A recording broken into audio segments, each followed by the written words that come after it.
Hello everyone, you are watching Chemistry Point of View by Shikha Brol. Welcome back to my YouTube channel. Last के lecture में हम लोगों ने cover किया था टॉपिक जहाँ पे मैंने आपको टाइप्स ऑफ रेजोनेंस करवाई थी और मेसोमेरिक इफेक्ट बताया था, और एक हमने कवर किया था electromeric effect, that is E effect and types of E effect. तो आज के इस लेक्चर में हमारा लास्ट टॉपिक है इस चैप्टर का, that is your hyper conjugation, और इसके बाद हमारा ये चैप्टर फिनिश हो जाएगा। सो हम नेक्स्ट लेक्चर में नया चैप्टर स्टार्ट करेंगे, hyper conjugation. Okay, so hyper conjugation पहले है क्या, एक बार ये देख लीजिए। Hyper conjugation is a general stabilising interaction. It involves delocalisation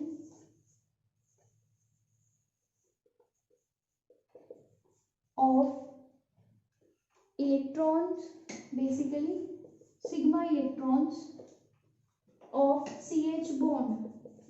carbon hydrogen का जो सिग्मा बॉन्ड होता है उसके जो सिग्मा इलेक्ट्रॉन्स हैं उनकी डीलोकलाइजेशन को हम कंसीडर करते हैं hyperconjugation of an alkyl group directly attached to an atom of unsaturated system और to an atom with an unshared p orbitals। The sigma electrons of CH bond of the alkyl group enter into partial conjugation with the attached unsaturated system or with the unshared p orbitals। Hyperconjugation is a permanent effect। आपको मैंने ज़्यादातर हर effect में बताया कौन सा permanent है कौन सा टेम्परेरी है। This is your permanent effect. So इस इफेक्ट को अंडरस्टैंड करने के लिए आपको मैं एक एग्जांपल दूंगी, और यहाँ पे आपको चैप्टर 4 की नॉलेज होनी बहुत ज़रूरी है, जहाँ पे आप लोगों ने शेप ऑफ ऑर्बिटल्स किया था और एमओटी पढ़ी थी। सो हम इसको एक्सप्लेन करेंगे हाइपर कॉन्जुगेशन को with the help of diagram. For example, hyperconjugation can be seen in CH3 CH2 positive. This is your ethyl cation, ethyl group के ऊपर पॉजिटिव चार्ज है। In which the positively charge carbon atom has empty p orbitals. तो आपको पता है जिस carbon के साथ दो हाइड्रोजन्स हैं उस कार्बन के 4 बॉन्ड पूरे नहीं है, इसीलिए इसके ऊपर पॉजिटिव चार्ज है।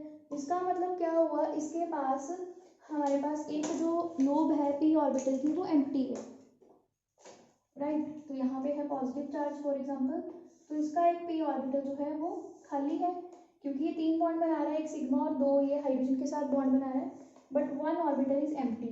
और इस कार्बन की तो सारी बॉन्डिंग कंप्लीट है, तो इसकी एक लूप में ये हाइड्रोजन है। अब हो क्या रहा है, इसके जो इलेक्ट्रॉन्स हैं, इस लूप से जो इलेक्ट्रॉन्स हैं वो ये इधर शिफ्ट करेगा, जब इसको हम बोलते हैं hyper conjugation. This is your empty 2p orbital of carbon। सो इसमें लिख लीजिए आप, one of the CH bond of methyl group can align, ये अलाइन होगा इधर ऑर्बिटल्स के साथ, in the plane of the empty p orbitals and the electron constituting in the CH bond in a plane with its plane can be delocalized into the empty p orbitals, and this type of a pictorial representation can be shown for the hyperconjugation। This type of overlap stabilizes the carbocation because electron density from the adjacent sigma bond help in the dispersing of positive charge. अभी तक आपने जितना पढ़ा है, अगर इसको आपको मैं सिंपल लेमन लैंग्वेज में समझाऊं तो आपने ये पढ़ा है कि हाइपर कॉन्जुगेशन में क्या होता है, इलेक्ट्रॉन्स जो हैं एक कार्बन के सिग्मा बॉन्ड के जो इलेक्ट्रॉन्स है हाइड्रोजन के साथ जो बॉन्ड बना है वो इलेक्ट्रॉन अपने डीलोकलाइज करता है उस कार्बन के पास जिसके पास एम्प्टी p ऑर्बिटल है। फॉर एग्जांपल यहाँ पे आप देख सकते हो, try to see, this is your carbon with positive charge जिसके ऊपर मैंने कैप नहीं लगाया है, this will be your CH3 carbon, ये वाला कार्बन। हो क्या रहा है, इस कार्बन के पास एक p ऑर्बिटल है जो एम्प्टी है, इसके p ऑर्बिटल में कोई इलेक्ट्रॉन नहीं है और इसके सारे ऑर्बिटल फिल्ड है। क्योंकि ये दोनों एक प्लेन में हैं तो क्या होगा, इसके जो हाइड्रोजन के साथ बॉन्ड बना है, दिस इज हाइड्रोजन, जो ये वाली हाइड्रोजन मैं शो कर रही हूँ जो यहाँ पे नहीं है, तो इस p ऑर्बिटल के जो हाइड्रोजन है ये ओवरलैप करेंगे इस कार्बन के एम्प्टी p ऑर्बिटल के साथ, और यहाँ से CH सिग्मा इलेक्ट्रॉन यहाँ ट्रांसफर हो जाएंगे। So this will be your delocalization of electrons in a plane from CH bond of carbon methyl group to the C positive, the empty orbital of carbocation carbon. So हुआ क्या, यहाँ से जब electron यहाँ चले गए तो आप देख सकते हो इस कार्बन के पास अब हाइड्रोजन तो है बट इलेक्ट्रॉन नहीं है। Try to understand this, because electron यहाँ जा चुके हैं हमारे पास। अब इस कार्बन के 3 बॉन्ड कंप्लीट है और यहाँ पे कोई बॉन्ड नहीं है क्योंकि इस बॉन्ड के जो हाइड्रोजन और कार्बन के इलेक्ट्रॉन्स थे वो इसने डीलोकलाइज कर दिए हैं। So this is your delocalisation और हाइपर कॉन्जुगेशन, और इसको हम बोलते हैं नो बॉन्ड रेजोनेंस, क्योंकि बॉन्ड तो फॉर्म ही नहीं हो रहा और ना ही डायरेक्टली कोई बॉन्ड बना था, बट स्पेस में ही ट्रांसफर हो गया, जिसको हम बोलेंगे हाइपर कॉन्जुगेशन। और ये इन प्लेन होता है, आउट ऑफ प्लेन ये चीज़ पॉसिबल नहीं है। और ये होता क्यों है, ये तब होता है जब हमें स्टेबल कार्बोकेटाइन बनाना हो, तब जो अनस्टेबल कार्बोकेटाइन है वो अपने आप साथ वाले कार्बन से इलेक्ट्रॉन ले लेता है, हाइपर कॉन्जुगेशन कर देता है और खुद जो है वो अपने इलेक्ट्रॉन कंप्लीट कर लेता है और साथ वाले कार्बन को कार्बोकेटाइन बना देता है। फॉर एग्जाम्पल, अगर आपको इस तरह से शो नहीं करना है तो आप सिंपली भी लिख सकते हो in a simple bonds representation,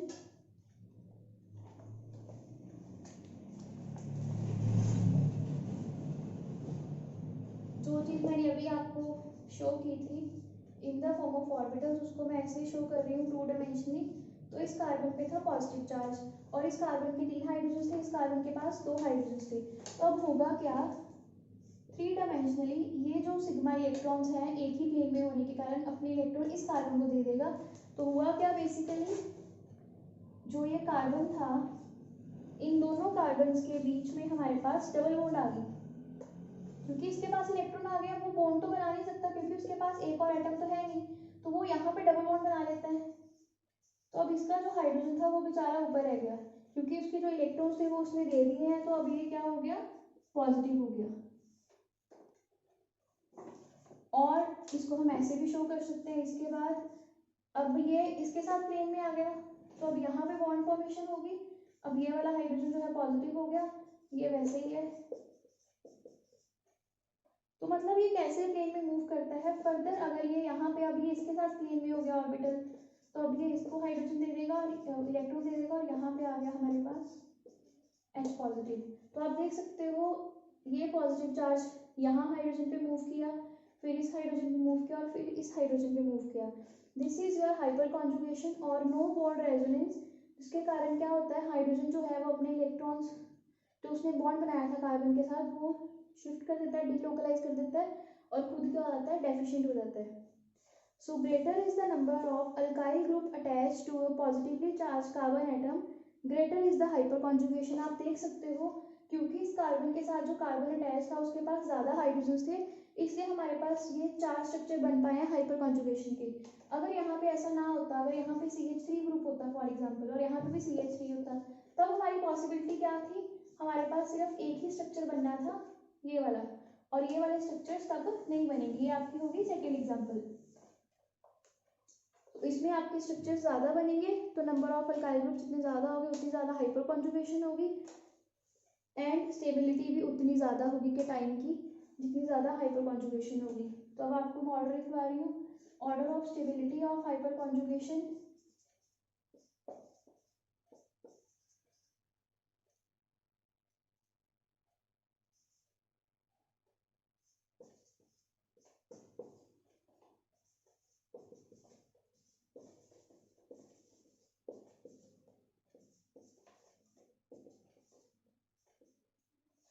जो मैंने ऑर्डर लिखा आप ध्यान से देखो, जो आपने सबसे पहला स्ट्रक्चर किया था उसमें यहाँ पे सिर्फ दो ही ग्रुप थे, एक CH3 और एक CH2, तो वहाँ पे मैंने आपको तीनों की इन्वॉल्वमेंट शो की थी।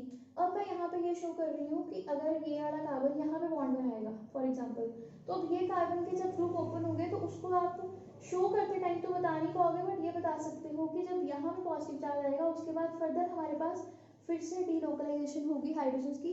तो जितने ज़्यादा जिस कार्बन के साथ पॉजिटिव चार्ज है जो कार्बोकेटाइन है उसके साथ जितने ज़्यादा कार्बन अटैच होंगे वो डीलोकलाइजेशन करेगा। मेक दिस थिंग क्लियर, जो मैंने एग्जांपल बोर्ड पे लिखी है वो इनमें से कोई भी नहीं है, बिकॉज यहाँ पे कार्बन के साथ जिस पे पॉजिटिव चार्ज है वो आगे CH3 के साथ अटैच होना चाहिए, और यहाँ पे जिस कार्बन के साथ पॉजिटिव चार्ज मैंने बनाया है वो आगे जिस C से अटैच है उसके पास सिर्फ एक ही हाइड्रोजन है, तो यहाँ पे सिर्फ एक ही पॉसिबल स्ट्रक्चर बनेगा जो आपने एग्जाम्पल 2 की है। अगर ऐसा होता कि यहाँ पे CH3 यहाँ पे CH3 और यहाँ पे CH3 होता, जो मैं आपको थर्ड एग्जांपल करके बताने लगी हूँ, तब आपके पास ऐसा होता, फॉर एग्जांपल ये कंडीशन है, तब यहाँ पे आप बोल सकते हो कि ये वाला हाइड्रोजन भी जाएगा, इसके पास 3 पॉसिबिलिटीज, 3 और 6 9 पॉसिबिलिटीज हैं, तो सबसे ज़्यादा जो है हमारे पास हाइपर कॉन्जुगेशन वो इसी केस में आएगा, तो स्टेबिलिटी ऑफ कार्बोकेटाइन ये ज़्यादा होगी। यहाँ पे हाइपर कॉन्जुगेशन के 6 स्ट्रक्चर्स बनेंगे तो इसमें इससे कम स्टेबिलिटी होगी, इसमें सिर्फ आपने देखा अभी 4 ही स्ट्रक्चर बनते हैं तो इसकी स्टेबिलिटी, और इसमें आपके पास कोई स्ट्रक्चर बनेगा ही नहीं क्योंकि इसके पास कोई साथ वाला कार्बन है ही नहीं है जो डीलोकलाइजेशन कर पाए। सो this is the stability order of hyper conjugation. तो इन शॉर्ट आप बोल सकते हो जितनी ज़्यादा हाइपर कॉन्जुगेशन होगी उतनी ज़्यादा कार्बोकेटाइन की स्टेबिलिटी होगी और उतना ही ज़्यादा हमारे पास जो मॉलिक्यूल है वो स्टेबल होगा। इसके अलावा आपके सिलेबस में आपको टाइप्स ऑफ ऑर्गेनिक रिएक्शन बताया हुआ है एंड देयर मैकेनिज्म, ये जो पोर्शन है ये फुली एक्सप्लेन होता है +2 क्लास में। आप अभी आपके सिलेबस में सिर्फ इनके नाम हैं, तो आफ्टर हाइपर कंजुगेशन, जिसकी आपको मैं थोड़ा सा समरी दूंगी, ज़्यादा हम कवर नहीं करेंगे because that will be cleared in your 12th class. So types of organic reactions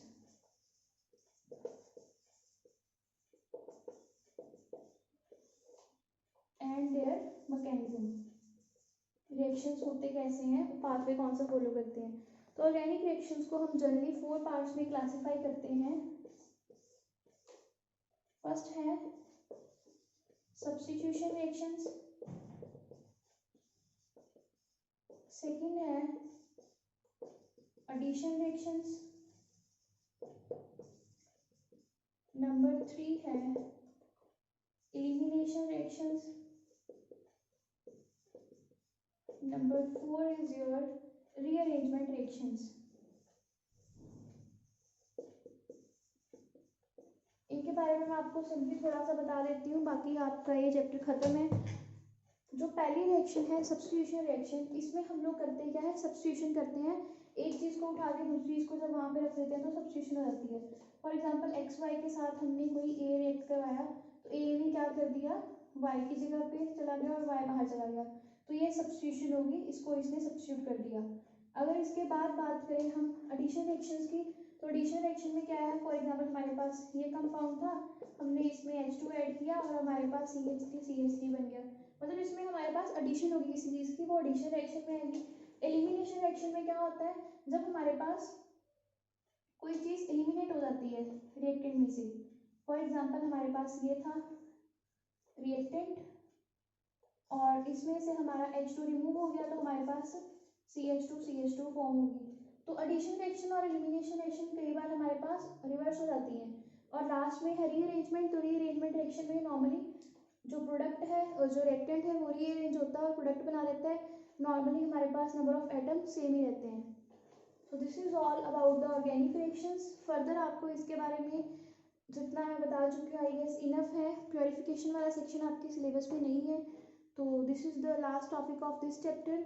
In the next lecture we will continue with the new chapter. Till then revise this and don't forget to share my channel, share my video with your friends.